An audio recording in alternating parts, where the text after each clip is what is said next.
আসসালামু আলাইকুম। কেমন আছেন আপনারা সবাই? আশা করি সবাই ভালো আছেন, আমিও ভালো আছি। আজকে আমি ডাঁটা শাক ভাজি করতেছি। ডাঁটা শাক ভাজি করার জন্য এখানে কিছু কচি ডাঁটা শাকের পাতা নিয়ে নিয়েছি। এটার মধ্যে আমি সেদ্ধ করার আগে একটু রসুন বাটা দিয়ে দিয়েছি কাঁচামরিচ।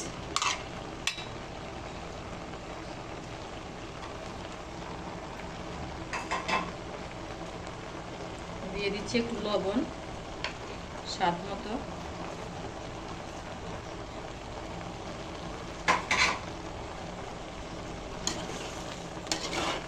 এখন এটাকে একটু ভালোভাবে সিদ্ধ করে নিচ্ছি।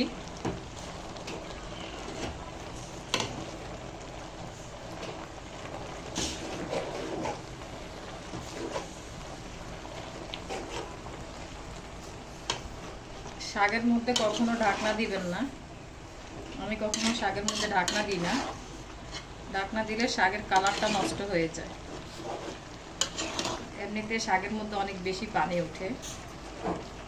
এটা আমি অনেক আগে ধুয়ে ছেঁকে রেখেছি, তারপরে যে অনেক পানি উঠে গেছে।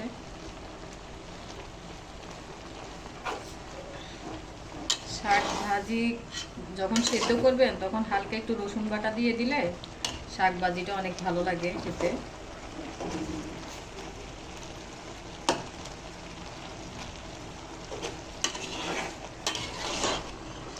এখন একটু ভালো করে নেড়ে ছেড়ে এটা যে চাকা ধরে আছে চাকাগুলো ভেঙে দিচ্ছি।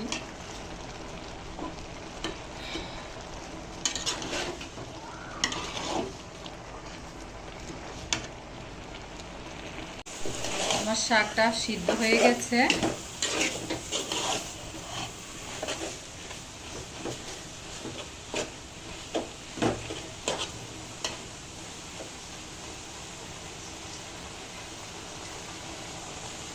হালকা একটু পানি আছে, পানিটা একটু ভালো করে শুকিয়ে নিচ্ছি।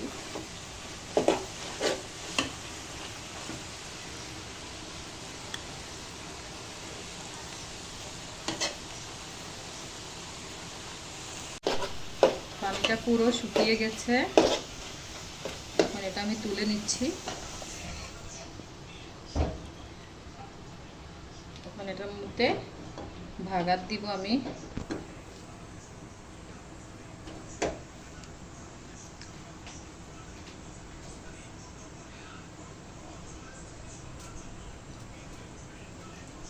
আমি শাক সিদ্ধ করার সময় কিছু কাঁচামরিচ দিয়ে নিয়েছি।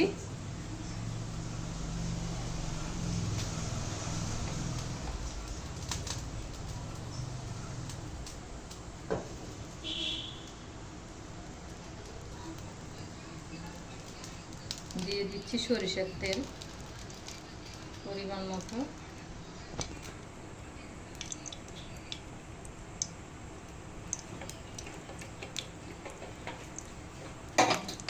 তেল লাগবে, কম হয়ে গেছে।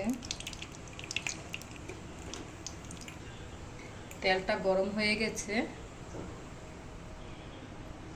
যেহেতু আমি শাকের মধ্যে আগে কাঁচামরিচ দিয়ে নিয়েছি, শুকনো মরিচ অনেক সময় অনেকের অনেক সমস্যা হয় যাদের গ্যাস্ট্রিক থাকে, তারপরে আমি 3টা শুকনো মরিচ দিয়ে নিয়েছি। যদি কেউ খেতে চায় খাবে। এটা আমি ভেঙে দিব না, এটা ভেঙে দিলে শাক কিন্তু অসম্ভব মজাদার হয়। এখানে দিয়ে নিচ্ছি রসুন কুচি আর পেঁয়াজ কুচি।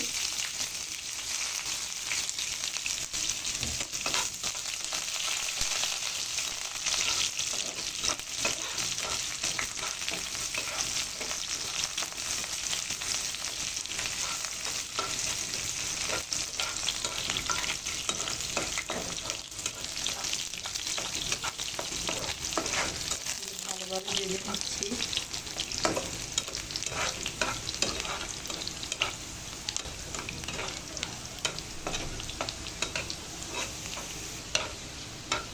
আমার ভাগারটা হয়ে গেছে। এখন শাকগুলো দিয়ে নিচ্ছি।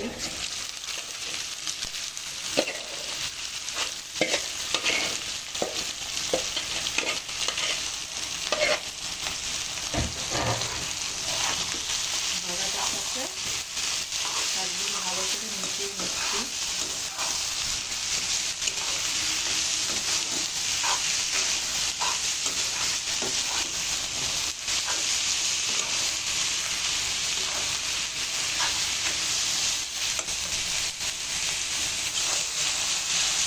আমার শাকটা রান্না শেষ হয়ে গেছে।